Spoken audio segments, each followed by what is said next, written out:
5 o'clock.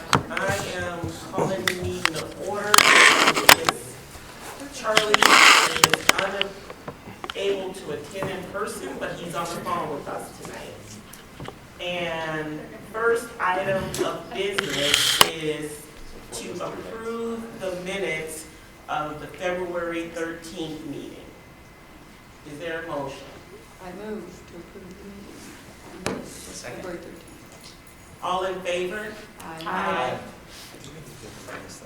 Next up is the fiscal year 25 budget presentation, and I'll turn it over to Superintendent Degner. Raise my hand and get called on. There we go. Good evening, everybody. Thanks for joining us for our Financial Oversight Committee meeting. Last week, you had an opportunity to hear from us about our budget reduction recommendations and some information about some long-term considerations and then things that would be kind of alternate considerations for you if you did not like some of our initial recommendations. So tonight, of course, we wanted to create another opportunity for follow-up on that. There's a few additional pieces of information we have around some transition plans in consideration of the Hills recommendation. We're really pushing off any of the long-term considerations to future meetings. I do think that's appropriate work for this committee to take on here relatively soon once we get through this initial round of budget reduction recommendations and approve those. But that's probably where we could quickly transition next into what some of those long-term considerations would be. But that's not the focus for tonight. And so outline for this evening, just a quick review of budget, how we got here. I think that's some helpful just background knowledge to continue to share and make sure we're all operating with the same understanding on. Looking at those reduction options, some information on timeline, and then, of course, opportunity for questions, discussion. And as these guys come in, we might have some folks just filtering in late was the last thing I was going to say. You kind of heard us talking before. We're just completing elementary principal interviews today, so they're wrapping up some of those debrief sessions, and they'll be stopping in. So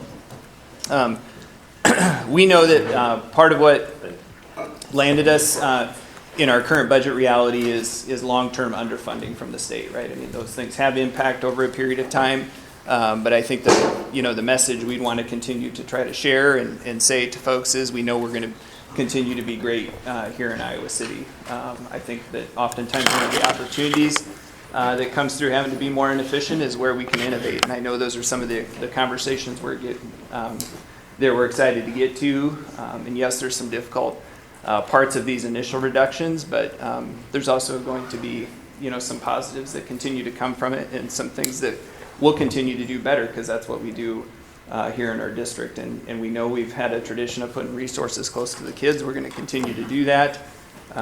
And even as we work through these difficult circumstances, I think there's a lot of things we have to be proud of. So just some budget impacts. I won't spend time on all of these, but just, again, kind of leveling the table here. We talked about it, lack of adequate state funding, declining and flattening enrollment.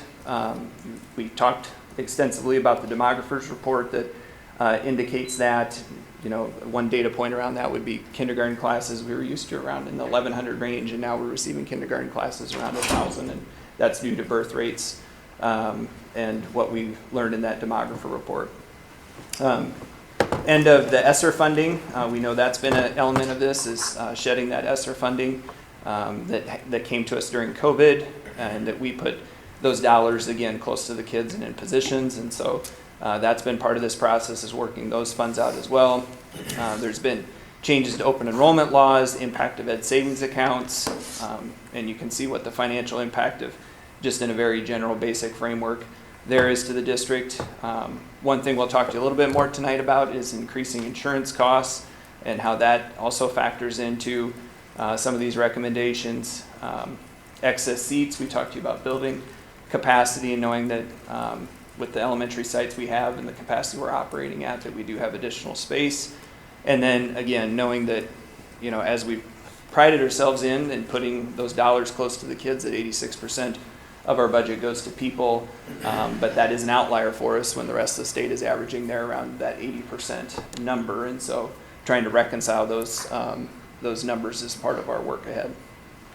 So the result, the overall reduction, right, when factoring in those ESSER numbers, that's why it looks really big, right, at that 24.7 between June 30th, 23 and July of 25, and the corrective action steps that we've taken to this point. So last spring, we worked through a major reduction there, ended up being a $13.7 million reduction, again, with phasing out some of the ESSER stuff we knew we'd have to. The board focused on an $8 million reduction that wasn't as easily identifiable that made up that 13.7.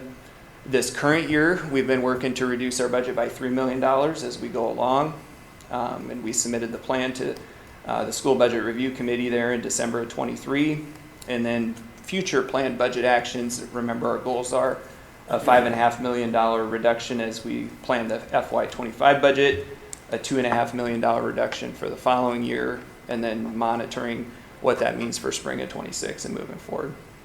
I think a point of pride again for us should be, as of yesterday, we've had 0 employees separated from the district for budget reasons. So everybody's kept their job as we've looked through all that. And so that's no small undertaking in what we've been able to achieve as we work through this. So current budget saving initiatives as we look at fiscal year 24. Remember, fiscal year 24 is the year we're in. And so you'll be asked this spring to formally approve what we've talked to you before about with the teacher quality budget balance. Teacher quality fund traditionally has provided extra professional. What is, Superintendent Dangner, what is the teacher quality budget fund? That's what, yeah, so just in the middle of that traditionally funds professional development activities for our teaching staff. And so one of the items from that fund that we're also talking about no longer doing is the pre-service day in August. This would support teachers attending conferences. It also supports them being able to have traditionally met in smaller groups and prepare lesson design, unit design, effective instructional strategies. And so traditionally, buildings have been given some of those funds. The districts had some funds where they've been kind of granted those in mini grants to teachers to do work. But that last year, because of a rule change at the legislature, was freed up.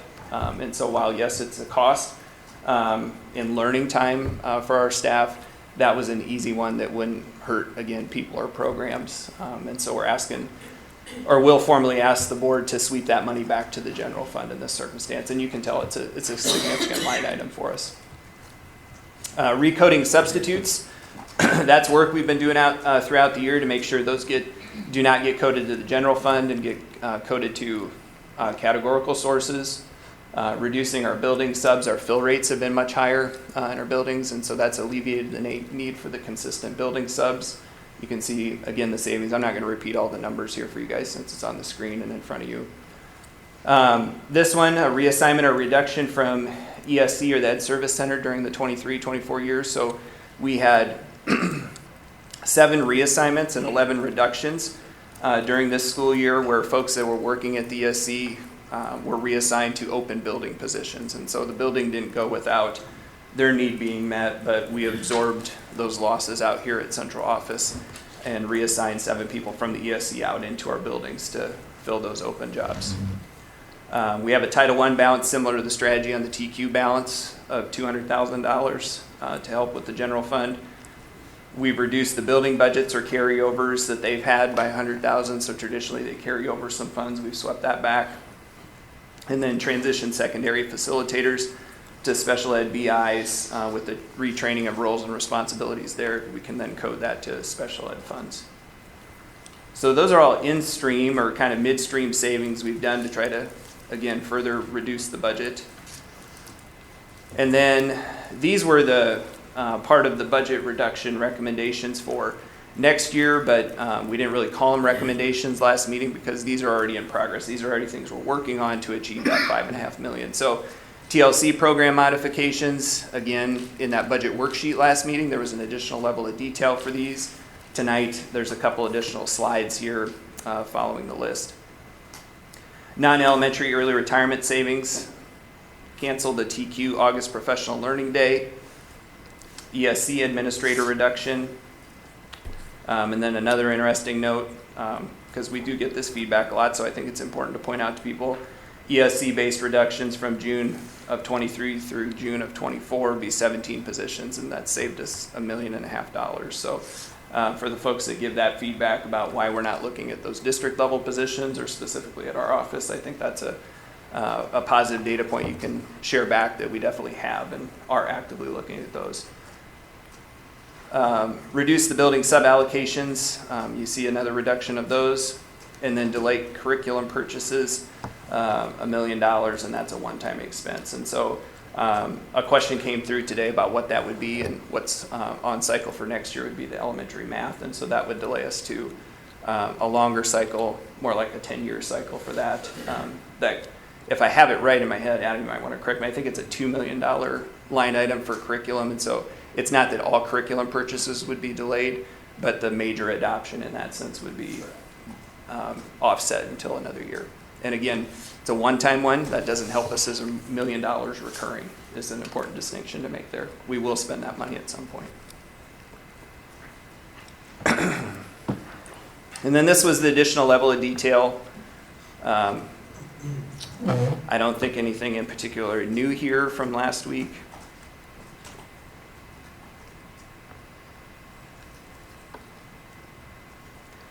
And then the bigger items that we spent time talking about, or that you might want to continue some conversation or question on tonight, would be the recommendations, the things we were asking for your consideration that, of course, we wouldn't just feel comfortable moving on. The retirement of Hills Elementary, closing that as a comprehensive elementary attendance center, an employee insurance contribution, RAM adjustments. And this is one of those that I think really, back to the point I made initially about when you have to get more efficient, you get more innovative, and I think we do see an improved RAM model that we presented to you there that is more inclusive and encompasses more factors, and also at the same time helps us become more efficient. Non-retirement staff attrition, and so just folks that we leave, that leave the district for different opportunities where we would not backfill those positions. And then phasing out insurance for building sub positions. When I'm going to come back to that a little bit more when we get to the further breakdown of some of these bullet points. So in terms of Hills Elementary, you see some data points there again that match what we shared with you last week. There's an additional level of detail there on the operational savings. Several of you had that question throughout the week about how that's broken down, and I kind of answered it more in generality. Adam was able to provide some percentages there for you tonight about just how those are broken down, and so if people are having that question about what that $240K is made up of, there's an additional level of information there. The other thing that I think some folks are confused on is the staff at Hills. Yes, and this is stated in another slide, but I think it's important to touch on here. The staff at Hills will have certain positions, but because of that attrition or early retirement, they move into those vacancies, right? And then we don't also simultaneously hire their position back, right? Because they're moving into an open one. So that's where the savings comes from. And I think that was confusing to some folks when they emailed and asked you guys questions throughout the week. And so if you need clarification or don't quite understand, how that works, or help in phrasing, or we can come back and spend some more time on that too. Just the supporting data that I walked through probably more verbally last time, or was provided in some document form. We know the resident Hills enrollment for next school year would be 38 students. The other students are bused from other areas of the district, and I think you guys are familiar that oftentimes those are students of low socioeconomic status that are being bused down to Hills. Students per staff member, that was in the cost and efficiency data we had shared with you prior about the 3.8 students per one staff FTE. For the students zoned to Hills next year, this was a question that came up at the last meeting. No one has previously been displaced, so the 2019 rezoning displaced current 5th grade students who are then entering 1st grade, but they'll of course be transitioning to our middle schools next year. This is just a different way to look at the class sizes and costs that we've shared you before, so you can tell in this model how it actually improves the efficiency actually of both campuses. So this is where the 4 comes in, because you need 4 more teachers at Alexander.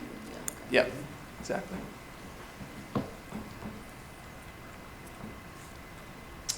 And then some follow-ups that we either had in conversation or in written questions this week. Kind of a rough equivalent of this would be non-renewing 23 FTE of teaching staff from the elementary school, which on average would increase class sizes throughout the district by about 2 students. And so, again, kind of when we balance the difficult decision about closing Hills against what's best for all kids in our district, I think this is a data point that clearly states how that would be impactful to everybody in the district if we weren't to make that decision. The district, I reiterate that we've had multiple unsuccessful attempts with landowners and the council to purchase property and build the school. But as you guys know, this isn't really a recommendation formed on ability to have land or build a school at this point. It's more about the windows changed than the financial picture of the district around staffing. And our budget climate has changed at this point. So I am going to come back to some more Hills information on the transition, but this portion of the presentation just walks through the other recommendations, okay? So the employee insurance contribution, again, I don't think the first 2 bullet points are a shocker on this one. Adam, maybe if you would just spend a minute here and touch on that 3rd bullet point, I'd appreciate it. Yeah, so one other thing that we're looking at, and looking at this first as a budget reduction, but also potentially offsetting increases. So we are expecting an increase in premiums. I have that range of 8 to 20%. That's actually higher than what was previously shared with you at the first certified budget discussion when I shared 8 to 15%.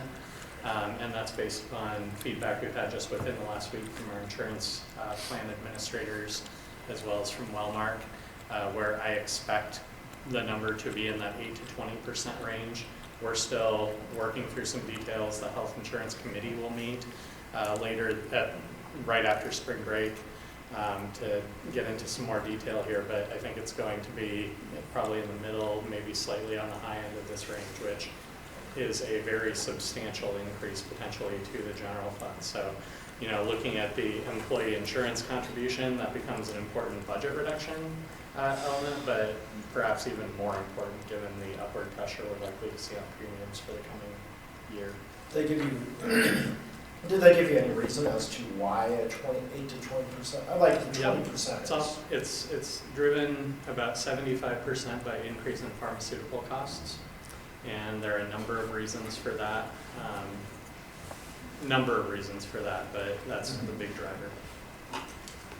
If we see the increase on the 20% side, are we going to have to look at cutting in even more money than the $2.5 million for next year? So one thing that's important to remember is that we are a self-insured plan, and currently the insurance fund has reserves of about $18 to $19 million, depending on where you count it from where we're at in the year right now. So we do have reserves in place. So the district has some discretion, since we're self-insured, in terms of how and when we would want to absorb that impact. So it's not just a situation where if the costs to the plan go up 20%, we have to just absorb all of that in the coming year. But at the same time, we also don't want to get too far behind the 8 ball in terms of, what we might push down the road and eat into those plan reserves. So it's a balancing act.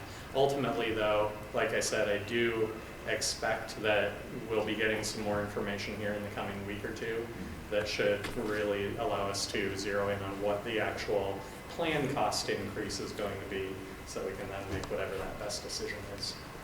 So people that get a family plan, so does their rate go up then every year depending on? So actually, do you want to go to the next slide here? This one's a little hard to see, apologies for that. What this is, we did a survey, actually we didn't do it, another UEM district did a survey of urban education network districts in terms of what employees are contributing both for the family side and the individual side. And you can kind of see here we have Iowa City current, which is over there on the y-axis because current individual employee contribution is 0. And then the y-axis itself is the family contribution where it's $725. We have not changed our family contributions since 2017. And so it's shockingly kind of been the same for that long period of time. Ultimately, that's resulted in us being in that lower left quadrant of this chart, which is kind of think of that as the employee-friendly quadrant to be in, where the higher your rate is for individual employee contribution, further right you are, the higher your rate is for family contribution, the further up you are. So we really, being in that bottom left quadrant is good.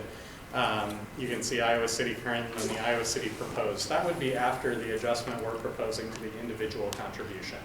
I use the $50 rate, so actually it's 50 and 40 depending upon certified versus classified, so we'd be a little further left if you were to average it. But it puts us still in that lower left quadrant.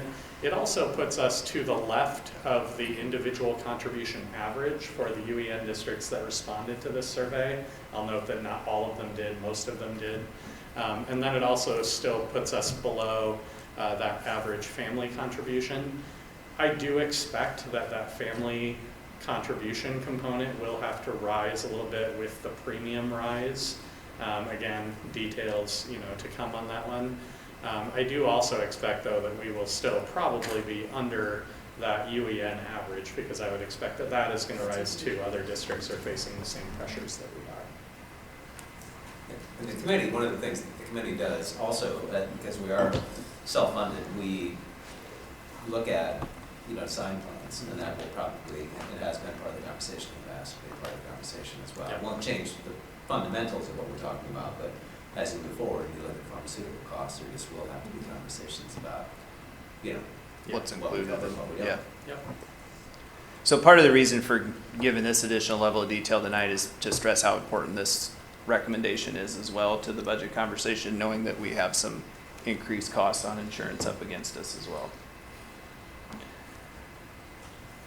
The phase-out insurance for building substitutes, this was actually one we moved from the alternative to the recommended category for you tonight from the meeting last week. And that's really to, in a substantive way, make up that difference from what you would have seen in the math as it played out, what those reductions would have achieved for us. I know that we still are figuring some of these estimates in a conservative way, which is the way we'd want to do that. We don't want to overshoot it and then miss our number, but at the same time, we think it's important to be clear on this. We do feel confident that we'll achieve our budget reduction goal of the 5.5, and here's the calculations we have to go on that. And so to make up that difference from what you would have seen last week, we did include this in the recommendations. So by law, we would not. It would not require us to provide insurance, and it would return to a past practice, and we'd remain compliant in this. So we did used to handle the building sub positions this way. We tried to sweeten the deal, especially when we were dealing with sub shortages and sub challenges. So it would be a step that we would return to. And then the RAM adjustments, we do have some time this evening to spend some more time on that if you'd want to, but it's really a reduction of 7 FTE.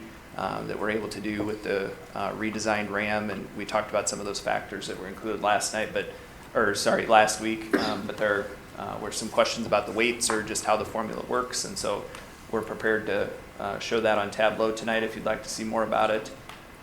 If we didn't make any adjustment to the current model, then there'd be 0 FTE savings. Non-retirement staff attrition, so this would just be a reduction of 5 teachers due to normal attrition here, that we would just not backfill those positions. How did you get to that number? I'm just curious, because are those positions that people have already signaled that they're separating from the district, or based on an average that we see? It was actually a really conservative estimate, just kind of looking through. Some were known. We do know of some resignations already that we can look and see just where our class sizes are at, and in particular, a couple of our secondary buildings that we're able to not backfill that, and then some other actions that we're taking just to maybe reposition staff to allow it. So it was just a conservative estimate of knowing, just thinking about our normal attrition, that we could be able to make a reduction of 5 at that time. We know we'll lose more than 5, but we're not confident that the more than 5 that we lose won't have to be replaced because of licensure requirements or just courses we need to be able to provide to our kids to deliver on our program of studies. So like Nick said, pretty conservative one, but one we feel confident in. And then these would be the alternative considerations, the one that we're not recommending to you, but would basically be if we didn't want to pursue one of those first actions, these would be the things we could consider. The non-renewing of probationary teachers, eliminating the attendance support busing. I'm sorry, quick question. Do you know where those 45 teachers are? Like, how many buildings would that impact? Would it be all buildings? Would some buildings be impacted more than others? Yeah, I don't have the statistics right in front of us tonight, but I'm guessing that I think it would be safe to say that all of our buildings would be impacted in some way. Can I ask about the attendance support busing? That last bullet will include Alexander E.S. route. Yeah, so, Elementary school. thanks for that. But yes, it's elementary school. Yep. I thought it was early special. Oh, No. no. Elementary school, sorry. But it's a good one to point out because, as we've talked about, we want to continue to provide transportation to the students that are currently assigned to Hills to Alexander. Cole's neighborhood is Right. within the 2-mile walk radius. And so the bus would technically be part of the attendance support busing model because it's not part of our state mandated busing. So we just wanted to make sure that we are providing it, but also let the board know from a budget perspective, it comes from this fund, not our general transportation fund. So it actually, like, so it says 14 routes, 724 students, it'd be 15 routes and support more students. Yeah. Yes, you're right. Yeah. Right. Well, it's a little bit nuanced too, because part of what some of the direction we had from you last year was trying to focus our resources for attendance support busing on the elementary. And so an extension of this conversation would be to look at what happens with Southeast Junior High and attendance support busing. And if we wanted to continue 2 routes there, we've tried to figure this conservatively into the savings on Hills, not being sure that we could actually, that this would be a savings in attendance support busing necessarily. We want to articulate that, or that it's completely cost neutral. And so we didn't really factor that savings on Hills, knowing it could still be a $52,000 cost for us to run that route for attendance support busing for Hills. So it actually comes back in the transition plan here. So yes and no. That's why it's kind of a complex answer. It really depends ultimately. If you'd want to continue those routes at Southeast, then we wouldn't spend any more money on attendance support busing, and the savings for Hills gets probably $52,000 larger. But if you don't want to continue those routes at Southeast, then we don't spend any new dollars on attendance support busing next year. Just a question on those. Is that crossing Highway 6? Is that taken? The Southeast one, yeah. That's why we honestly figured when it comes down to it, we'll probably continue to do that. But we're not going to read your minds either. And so that's an operations conversation we need to come back to yet this spring. I certainly have always advocated that that's a tough, asking kids to cross Highway 6. It's a really hard one. Yeah, I mean, and, you know, and compared to other places, I don't think anywhere else is quite as dicey. Yeah. So another one that we recognize, again, it's not a recommendation we would make. We believe in the RAM. We want to keep that. We see that as a valuable resource for the district. But another option you would have would be to staff your elementary schools similar to how other districts staff, and just really equalize that section or those sections rather than try to do an equitable model like the district has employed. And that would set your class size ratios at the 26, 28, and 32.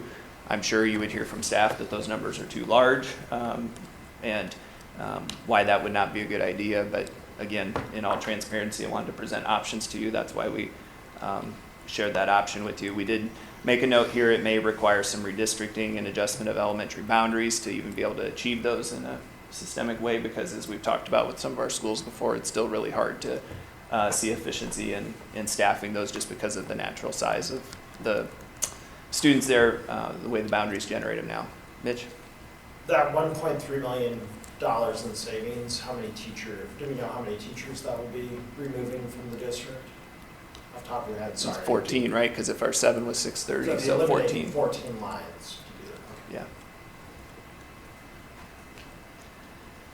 So then we thought it was important tonight to spend some time on the Hills transition information. I know some people tried to criticize that maybe we didn't have that information last week, but I think it also would have been presumptuous of us to assume that that was something we should just come out of the chute with when we were first making the recommendation. But of course, the natural question goes to, well, what does happen with students and staff? And so when we consider important piece of information for that transition, we'd want to clearly state we believe the majority of those students would attend Alexander Elementary, and we would redraw our attendance area maps to reflect that. Alexander's in the northwest and west feeder pattern. You guys are aware of that. Per transfer policies, Alexander students are able to voluntarily transfer to Southeastern City, so assuming that would stay in play, those families would also still continue to have that option as now Alexander students. Chase has already mentioned transportation will be provided for students in Hills and the students who live in the Regency and Cole neighborhoods, and so we would transport them to Alexander either through mandatory busing or through attendance support busing. Students would have the opportunity to voluntarily transfer to other district elementary schools. We felt like that was an option we could avail ourselves to with these families if there was another elementary school they wanted to take an option to transfer to at this time instead of Alexander. In particular, conversation with some of the Hill staff, they asked about why Alexander, not Weber, when we said that would be a potential. And so that is something we can entertain and bring you a proposal around about how that transfer option would work. Of course, families will have the option for the before and after school programming, and then we received word after the last meeting that we would be able to move that Shared Visions preschool to Alexander as well, so we could continue that option there. So we feel good about those pieces. Anybody have questions kind of on those bullets before I just keep chugging along in this part, because I know this is kind of the new part of the presentation. I do. If our Hill students currently go Southeast City, correct?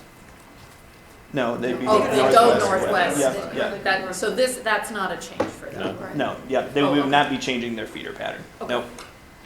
If they're already in the after-school programming at Hills, do they get to still be in at Alexander? I mean, I don't want to 100% promise that today, but that's going to be our goal. Intent. Yeah, and I think we'd feel, by the time we get to the 26th and have a few more weeks to work on this, I think we could even give you a more confident answer at that point. But I know that's the way our team is approaching it, that we don't want to have somebody that had this option available to them at Hills, and now we're taking it away. So that's everything we've worked from on this the last week to 10 days is how do we make sure that we ensure those options. Is it the same provider providing before and after school programming at Alexander and Hills? Or is it different providers? It is a different. Different. Is one a parent ran one? No, neighborhood centers and Oh. Chancey. Okay.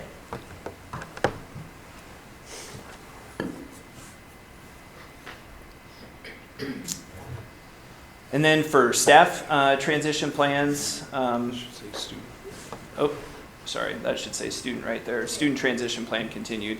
Family visits, we would, of course, offer an open house opportunity, just like anytime a student's going to attend a new school, they'd want to visit the school and have a chance to get in there. One of the great things is, Alexander's a beautiful facility, right? It's one of our more recent constructions. I think that'd be very exciting for families to get in there and meet staff and also see the new space that we've invested in. Collaboration between buildings, this is really a key part of the work, right? Getting the principals to talk to each other, the counselors, the family student advocates, all of our support services, Title I, ELL, ELP, nurses for students on health plans, our instructional coaches, being able to communicate on student academic plans. Student visits, that'd be a little bit different than an open house. We could even consider bringing the students over in the middle of the day, sending a bus up and doing something like that. If the parents weren't able to make the opportunity, that way we'd ensure every kid had a chance to be in that new school building before the school year would start.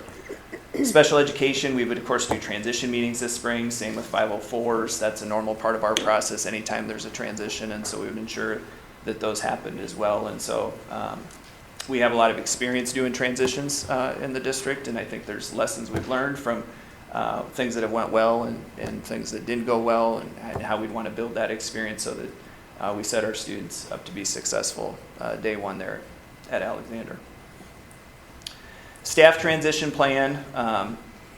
Current Hills staff would be guaranteed a position within the district for 24-25. We kind of covered that already this evening.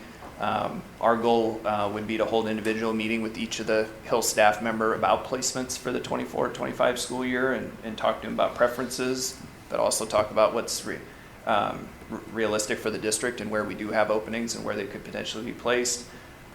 We had conversations as early as the day we went down to talk to the staff about if there's positions open that they're interested in, they can certainly apply for those.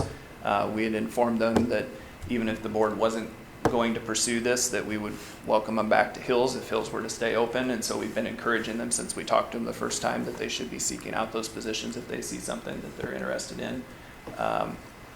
And staff assigned to Alexander may participate in meetings this spring. And so that's really just to say that wherever they go, we would try to get them into the meetings this spring so they could also transition to that new building and that new building culture and environment.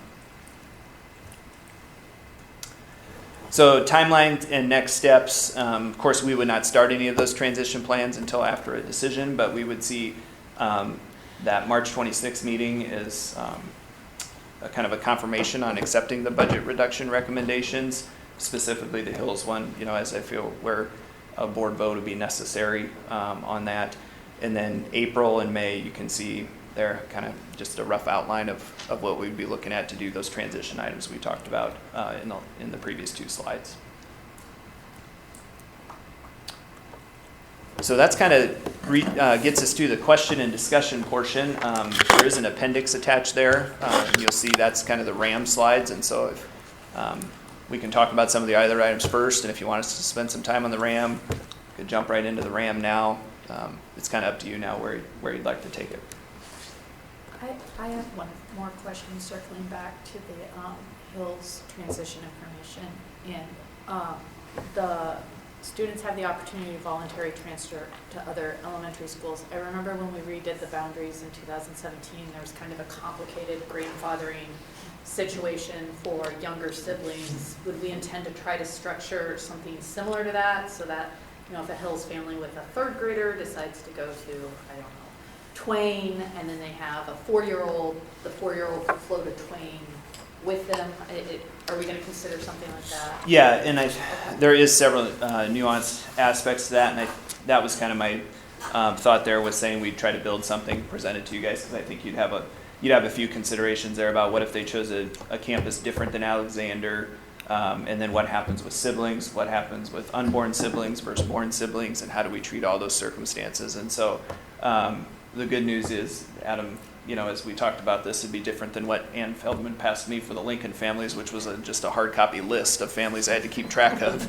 And so we can accurately track that in Tableau today, so that if we don't lose the sheet of paper or make a copy, that we'll lose a family somewhere along the way. But I do think it would be wise that you'll want to consider something like that, because it is likely that, of course, they're going to want a younger sibling to attend where the older one goes if they choose a different campus. And then will we consider opening that up to the natural feeder middle school and high school, that those elementary, so if you open enroll to again.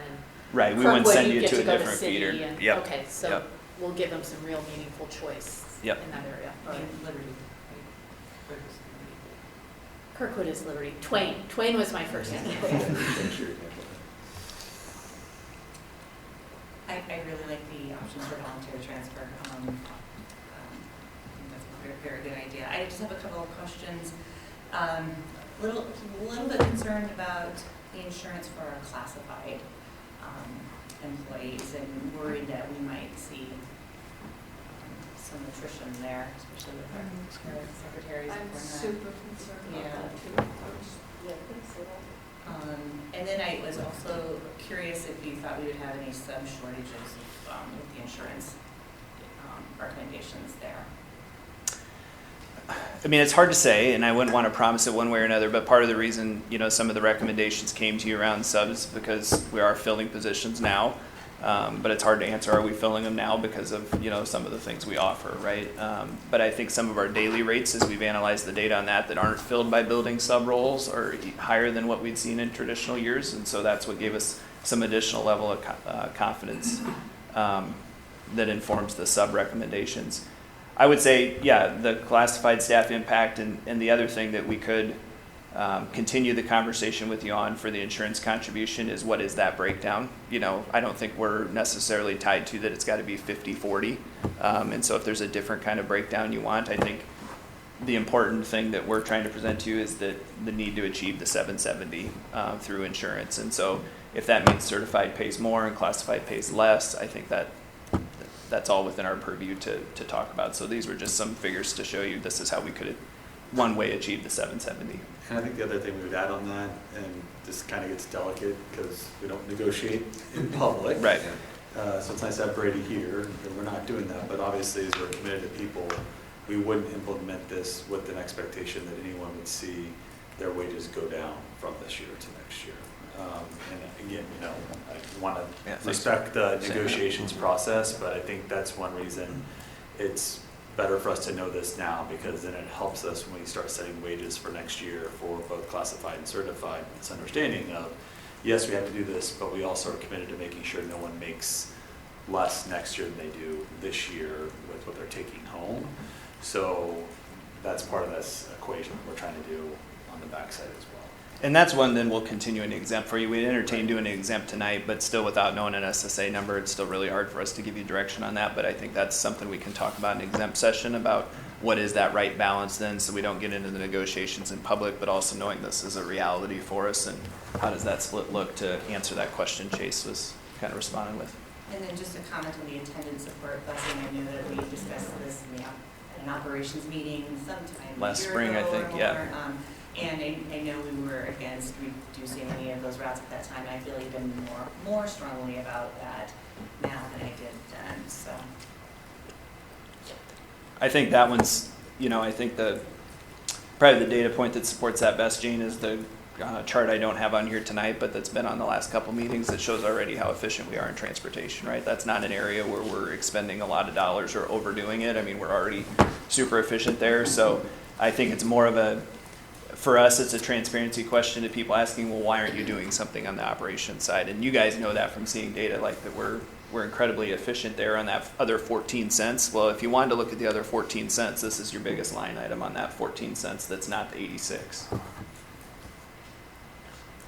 Nick, do you happen to know offhand what we pay ourselves for doing? Yep. Well, it depends on, there's a whole bunch of different rates, because it depends on if you're a former employee. We've done different things to incentivize. So the base rate's $150. Once you've worked a certain number of times for us within a calendar year, we actually increase that rate. And then we have a higher rate for former ICCSD employees, because they're able to come in and operate just more efficiently and such. So that's at $175. So it depends on our different categories there. And one thing I was going to add related to the substitutes, to kind of answer your question, we're able to look and see how our building subs are being used on a daily basis. So that's part of a data point as well that we're looking at, seeing are they assigned to a classroom, or are they being assigned to what we refer to as a vacancy, where they're just assisting in the building, or are they being assigned to something where we wouldn't normally have replaced that role on that given day. So we're able to look at those things and see where we feel comfortable. That's how we've been making some of our reductions this year, is looking at, okay, in certain elementary buildings, how are they using them? Are they in classrooms often? You know, the reductions, we're not looking at like City High School in particular. They're using their 3 every day, every period, and it's a really essential component. Our middle schools also, subs are less likely to pick those up because people don't want to go to the middle schools. Enough said. But like at the elementary level, there's just, we've just seen an increase in our total number of subs. When we started this, we really were operating with 60, 70 people available. Now we're well into the 100 and some people available again, which has really changed our kind of ability to cover this. Mm-hmm. What year did you start paying for substitute teacher insurance? It was Post. it was right. It was right Are during any COVID. other school districts in the area doing it? That you know off the top of your head? I don't know it off the top of my head. Yeah, I'd say it's highly Nationally unlikely. too. Yeah. Just for the building subs, yeah, when I did NEA work, and that was something we put out, assessor money during COVID, that was something that when I was a panelist with people from other states that no one chatted or said on the panel that they were doing it. It was distinctive. I mean, I guess, you know, where we have those things that we're doing that are extra, like that, I mean, those make the most sense to keep it as far away from the classroom as possible. But I agree with the attendance support busing. I just don't think that's, I think the harm is greater than the, than what we would save. And kind of what Mitch said, we're not seeing a 4-day week here, we're not seeing eliminating programming here, we're not seeing cutting staff. I mean, there's lots of things that aren't on here. And I say this to make myself feel better, because this is so yucky and no fun, right, that we have to go through this. So reminding myself of all the things that we aren't talking about, that really aren't on the table. Just on the classified versus certified, I guess if our goal is to not harm anyone, then the math would be, the math would probably look different, because, under this, classified is definitely getting harmed more than certified. We would have to do more to make that up. So that's just, we're out there. One thing I wondered, with 6th graders moving on, Alexander, the capacity must be there for 400 kids. I'm not too worried about that. I guess I wonder if there's any, I don't know that if folks have the stomach to do a big redistricting. Probably not. I don't think I do. But I don't know if there are any tweaks that we could do to certain boundaries that might help in some areas. Again, a full-scale thing, that was like a lot. But You want to talk about the one we talked about this morning? Yeah, so we looked a little bit, so starting with the Weber question, because there's a portion of the Hills attendance zone where it would be faster to get to Weber. Yeah. We currently have no students who attend Hills who live in that section of the attendance zone. Oh, interesting. So that's something that we might look at, changing that boundary and Okay. reassigning that to Weber, but it would not impact any current Hills student. There are some other Hills students who are on the west side of 218, kind of midway up the attendance zone. But for those students, the road that they live on or right off of goes directly up to McAllister, which goes directly over to Alexander. It's still far faster to get to Alexander. Kind of digging deeper into your question though, what about Alexander's neighbors? If this was a little bit more of a cascading effect, obviously, as you shared, that's a big issue potentially to take on. One thing I will say from being involved in the redistricting process when we did it in 2017 is that there's kind of a fine line cut right now between where Alexander's zone is and where Wood's zone is. That's probably the area that you would be looking at.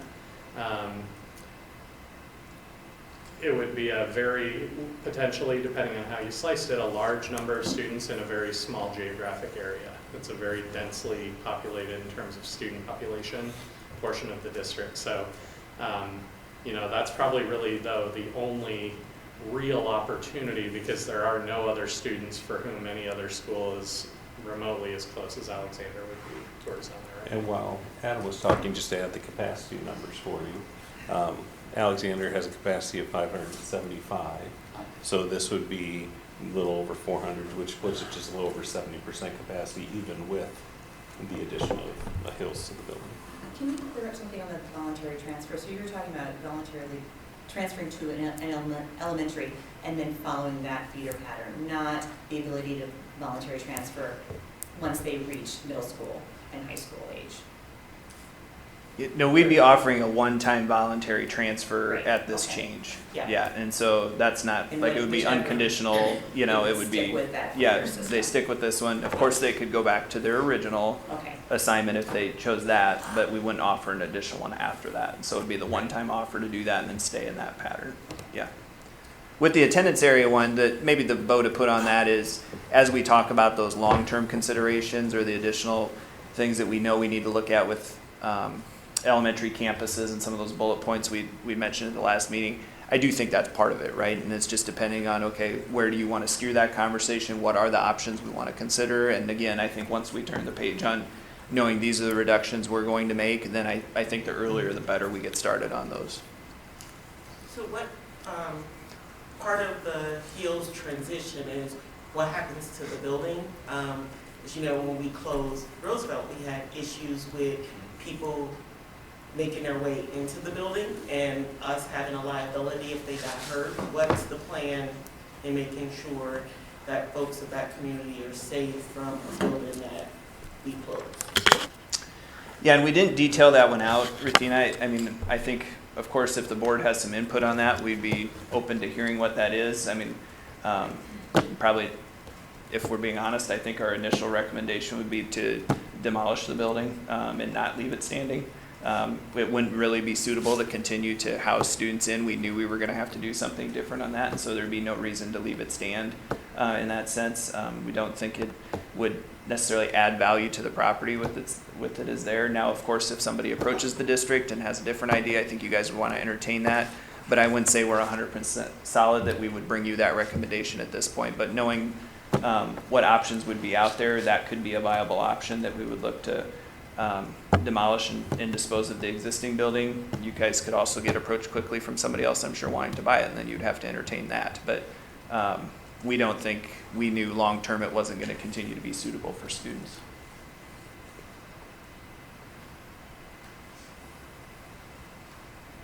Any additional questions?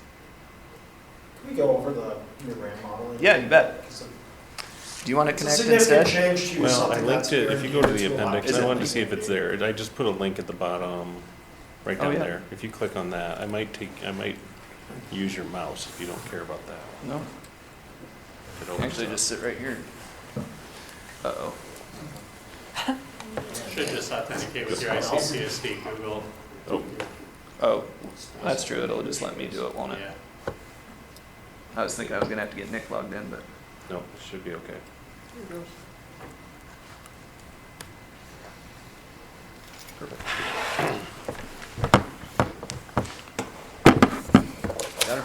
Got it. I'm going to try to make it so you can see all these things at one time. That'll make it smaller, and then we'll zoom in and out a little bit, just so you can see all the different parts and pieces that go along with this. So this is a byproduct, and we talked about this a little bit the last time we were together. The items over here on the side, these are the various weightings. There's a number of people. Cree and Frank had done a great amount of work related to some things as they were looking at some of the staffing that they had done, and then we had some conversations, and then Austin Wells built this out to include all these different factors. We worked with the elementary principals to look at how we can look at each individual student. Previously, as we were doing these things, we were looking at averages, percentages, we were just looking at those things. So this really kind of changed it quite a bit, that we're looking each individual student in each building. There's color coding and different things. So you see the different weightings. So each student could get multiple aspects of these weightings over here. What's that IEP level 0? It's like a speech primarily, like a basic one. Yeah, so really low level, but we didn't want to not acknowledge it because there's still some. So, but all the way up to, in some cases where we have some students that really demand a lot of attention and need within the building, we wanted to account for that. And this was work we had done with our elementary principals. So the two things, so right now they're kind of randomly arrayed. So what we ended up doing is we looked at the head count and weighted sum. So what that does is say all these weights over here are added up into those particular children, plus then what their total enrollment is. So when you see that come up, you'll see like our larger buildings do very much rise to the top a little bit, just because the head count's a part of that. So we didn't want to solely look at those pieces of information. So we treated that as if it's basically a rank order scale.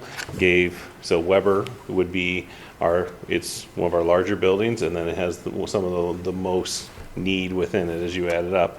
And then it goes all the way down to actually Hills, because of the size is, there is a higher average per student, which you'll see here in a moment, but the overall need is not that significant because the total population is smaller. So this does look at this category looks at both size and the weights added in.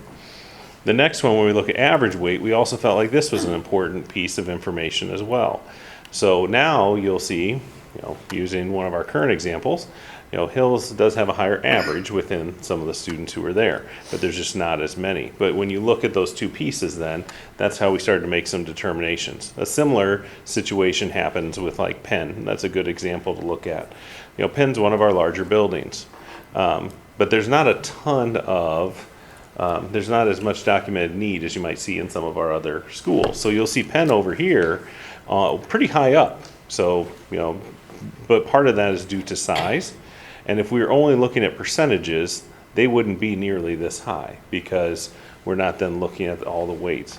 But then you look on our average one, you'll see that Penn ends up falling towards the bottom. So when you put those two things together, Penn's needs kind of fall right in the middle. We felt like looking at those two different categories. So what we did to kind of come up with that next piece in the appendix was look at, okay, here's Weber. They're going to be considered, they're the one rank in this one. And then we look over on this side, they're 1, 2, 3, 4, 5, 6, 7, 8 down. So it gave them a score of like a 9 is essentially how we started to look at that. So that we were factoring in both pieces to see. And when we did that and we came together with our list, and Eliza and I spent a fair amount of time looking through this, we really felt like that was an accurate indication of where we're hearing needs.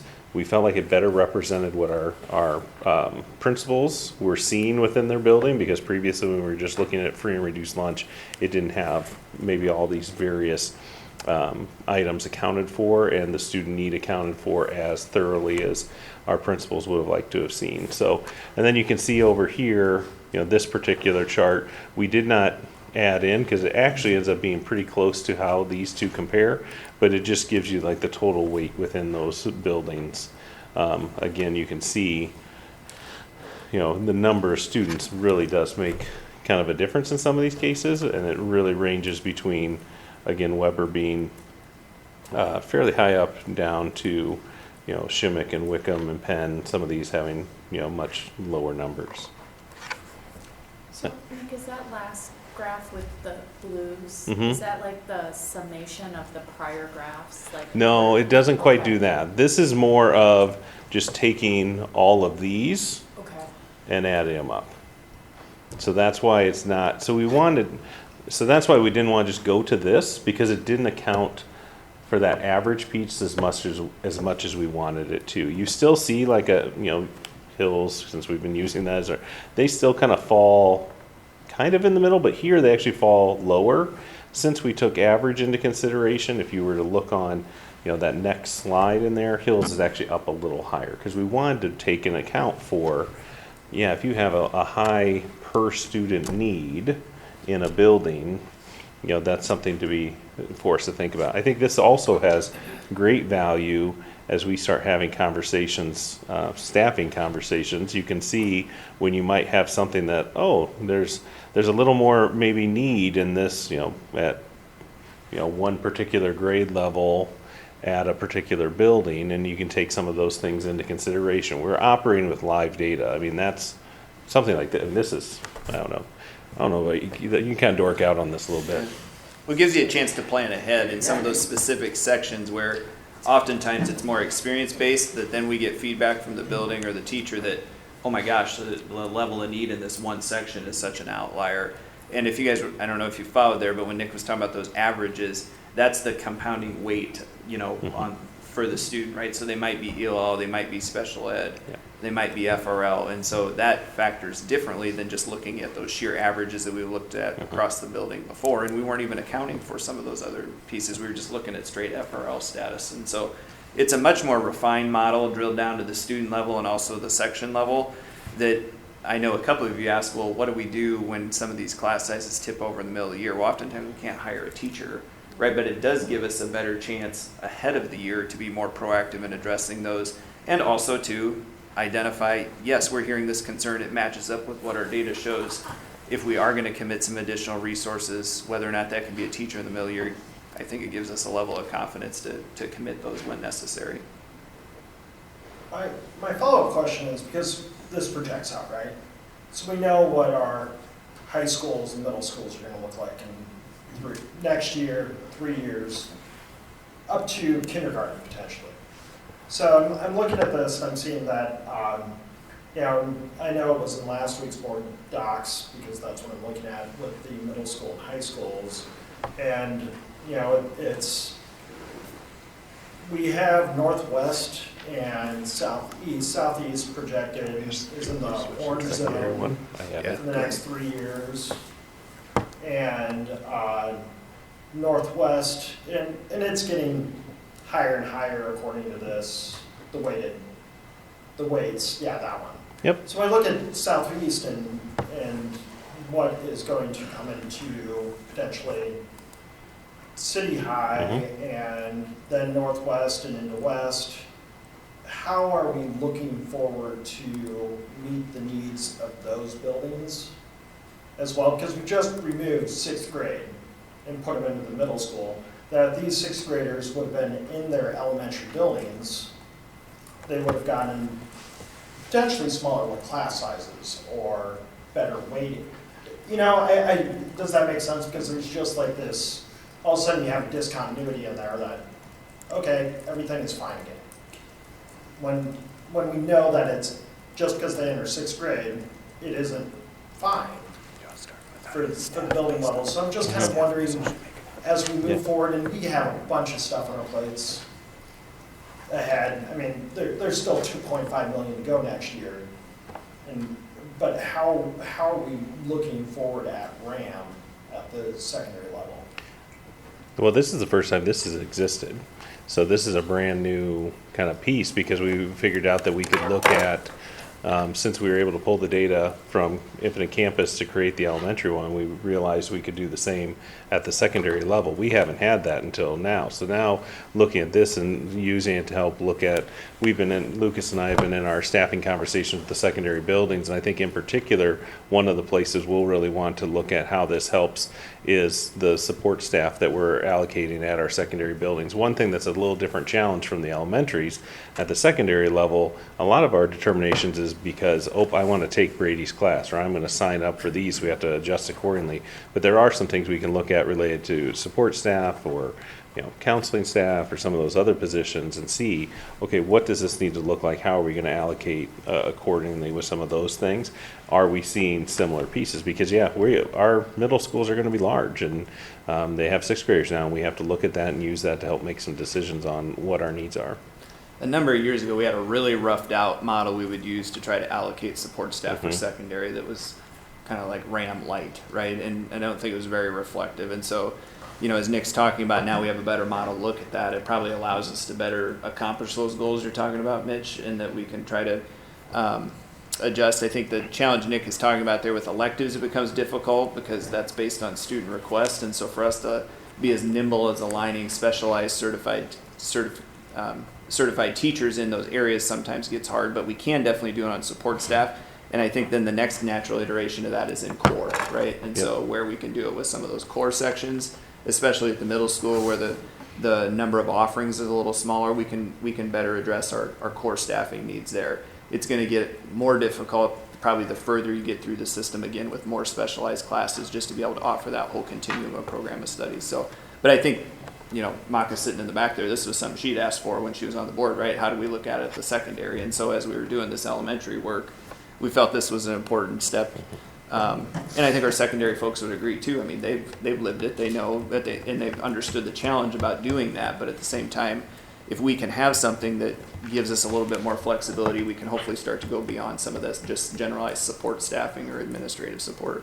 Well, I would imagine, Molly would know better, that with elementary class size, that's a pretty, the one size fits all, because across the board, that's probably the biggest determiner in your elementary school is your class size.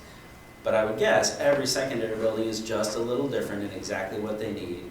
And so also giving them flexibility to say, and whether we ram the resources and say, maybe you need an assistant principal, maybe you need a dean, maybe you need whatever the role is, it could be really different at all those buildings. Whereas in elementary schools, across the board, class size is almost always going to be your big hit because those kids spend all that time, or so much of that time in that one class. But we do give and this is classroom teachers, you're right, JP, but on the support side, we do give the elementary building some of that flexibility. And we should do something at the at the secondary also, we moved away from saying, you get a secretary, you get 4 paras, you get a BI.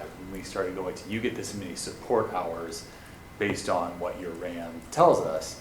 And then the principal does get that flexibility to make those selections. And all I remember is all these staffing conversations where we try to give the secondary principals that flexibility of just saying, you have 100 FTE, and then working through how you want to assign.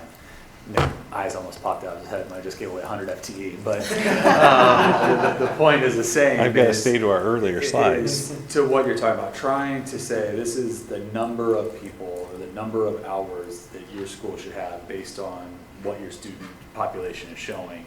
But yes, principal, leadership team, you're in a better position to determine exactly how those hours and those people are utilized than we are sitting here at central office. Yeah, behind the scenes when we set those allocations, we're actually looking at its hours per student, and then it's ordered using our various RAM levels, so that way you can actually see that we don't sit there and send out, hey, you're getting point this number hours per student, but actually there's an alignment behind the scenes related to all those things, and then it's just more. It's more information. I do have a question. How do we get the special ed numbers? Like specifically, 0.1 for level 0 I get, and then it doubles to 0.2, and then it more than doubles for a level 2, but then it only doubles again for a level. I'm just wondering what that. Well, I think the admission on this is there's still a level of subjectivity in this, right? I mean, it's still human created. We're still doing the best we can with weightings, but just trying to create a more equitable system. And so to say there's a great science behind that, I don't think we'd want to mislead you that way either, JP. But so there's still a human element in here, and I think you'll probably see us continue to tweak it, right? I mean, but the other thing, we're going to do this, and we're going to learn more about it. We'll be able to get more refined and better, but I don't know if you have a specific answer to how you guys pick that number, but I would just say that on the onset. I mean, how we pick those is still just a And special ed by its nature comes with money and people. So you could have a para that comes with that kid at a level 3, right? And or a much different student to teacher ratio, right? Yep. Dramatically. So I'm just wondering how we. And again, these would be general, classroom teachers and support resources. I think the other thing to clarify there would be any need that child has as an entitled student would be met through their IEP. This doesn't trump their IEP or set services that need to be delivered through their IEP. So that still happens there, as you're familiar with. This is more about general resources for the building. I think it's a great admission that as those needs increase, beyond what the individual needs for their individual education plan, more needs also create a different environment in the school as a whole. And this really acknowledges that even if that kid receives those supports, you still have an effect on, and that's different than if a child with that many needs weren't in that school. Exactly. I think what you just said, JP, is actually how Eliza framed the initial conversation with our elementary principals, was looking at really what are the needs, how do these different circumstances then influence the overall school, because we all know a really challenging student can have notice within a building, especially at some of our elementary buildings. So then what does that look like, and how do we best support? And to your earlier question, the beautiful thing about this particular thing, I could change these numbers right now and we'd watch the chart shift. And these are just kind of where the defaults are, but as we work with it, we can adjust and move, and the whole thing kind of reshuffles itself. Well, and just frankly, obviously we wouldn't want those numbers to change frequently once we know the policy. But as those numbers change in the graph, that gives us that real-time data all year long about, all of a sudden after Labor Day, now we fifth grade at this building is holy cow, we need to address it, it was right? just Brady'd hear about it, and then we might get an email, and it was just real, and I'm sure the principals obviously know. Go ahead, Mitch. I'm going to jump back for the voluntary transfer plan. And this is just kind of because I don't want to speak doom and gloom, but I'm wondering about the precedent this may set, because we know that students with more resources will have the ability to pick different schools than less resource students, right? So if I have a two-parent home, one of us is a stay-at-home parent, and one of us can take our child to the school that has the lowest free and reduced lunch rate in the district. And I'm just wondering about the precedent in here, because from my understanding, it's open enrollment anywhere into the school district.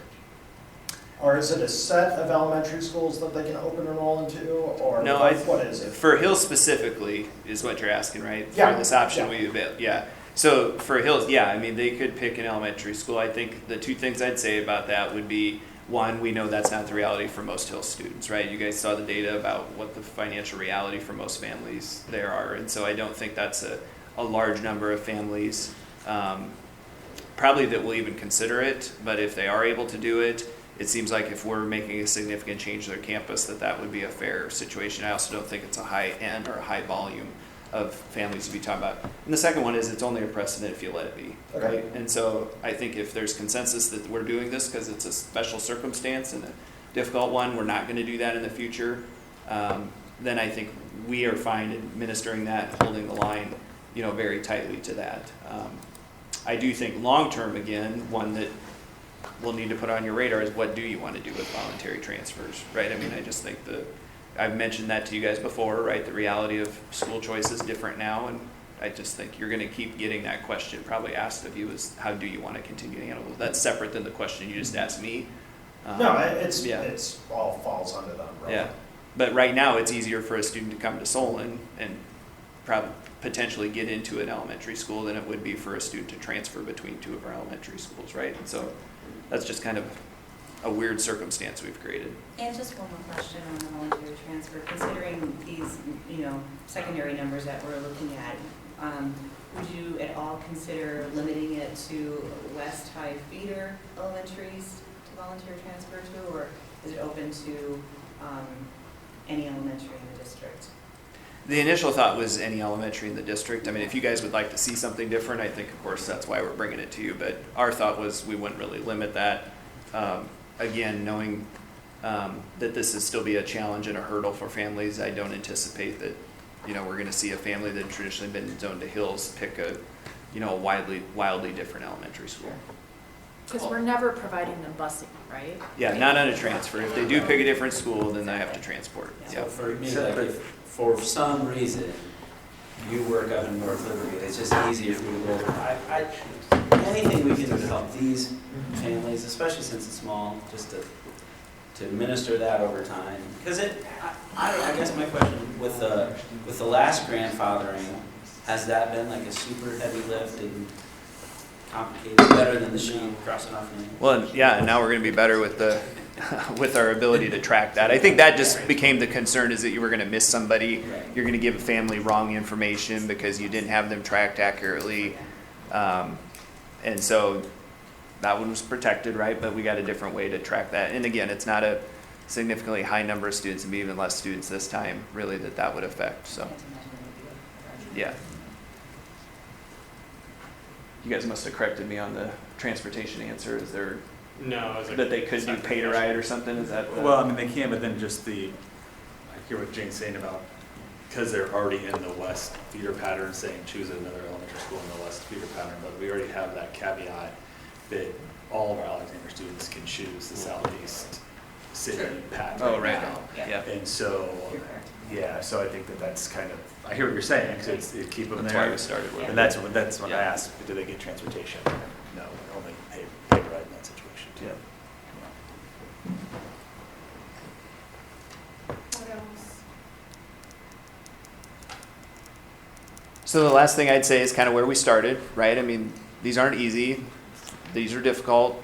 But at the same time, I appreciated what Director Clausen said about what we don't see on there, right? Or the work the teams have been able to do is, we're not talking about a conversation about we feel more strongly or valuing one program over another, or that we don't value these positions over these positions.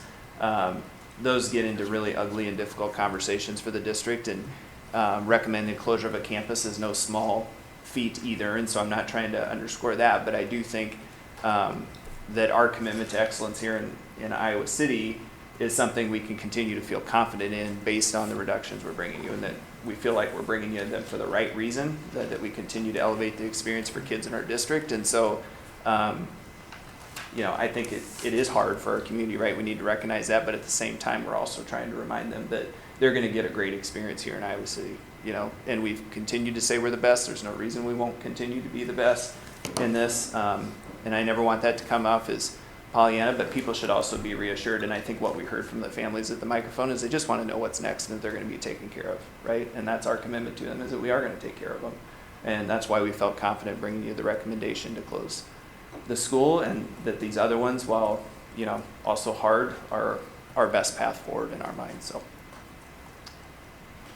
So based on that, and I know oftentimes when we have these heavy lift meetings, we go back and consider other questions. Please feel free to send those, I'm assuming, to Superintendent Degner, and he will get those answers out as soon as he can, and hopefully before the March 26th meeting. And we may hear from more community members. yes, between so that might generate additional questions as well. So feel free to send those directly to him. If there's nothing else, our next Financial Oversight Committee meeting is the 9th, or do we need to do it sooner? April 9th? Are we meeting monthly, or? Well, I think that's, so a couple things. One, maybe before we get to the next meeting, would be to say, is there a strong preference? I know we'll do agenda setting, obviously with the president, vice president, but do you want an agenda item specifically referred to as Hills? Do you just want us to stay consistent with what we've been doing and that you vote on all of the recommendations? Do you feel the need to do that?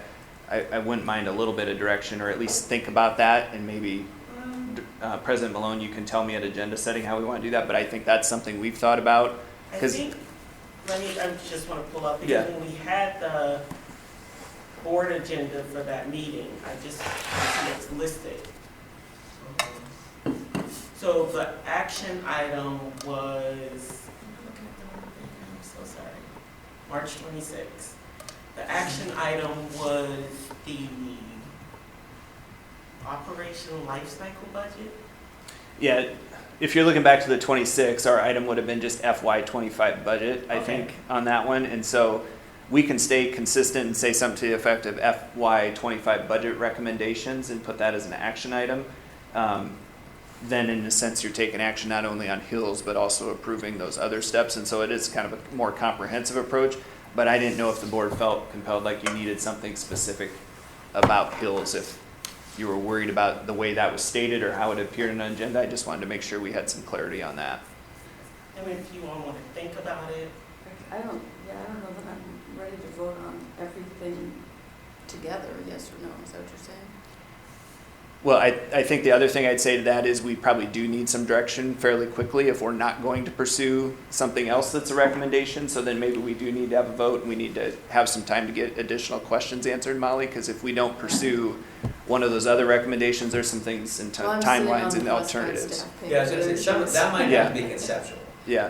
like the So- pure dollar. Yeah, and that we're not amount. agreeing to the 50-40, Yeah. but it's more conceptually, we want to achieve 770 in savings. Yes. And we could even, that's why yeah. additional financial oversight committee or insurance committee would be held to get down to that.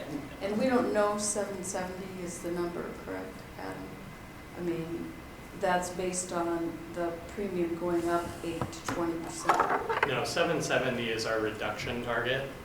The Okay. premium increase kind of a separate point just related to that. Okay, Yeah. right. Yeah, we're gonna have to deal with that problem I gotcha. separately, Okay, just, sorry. yeah. That's your, yeah. And that'll be insurance committee that Yeah. digs Right.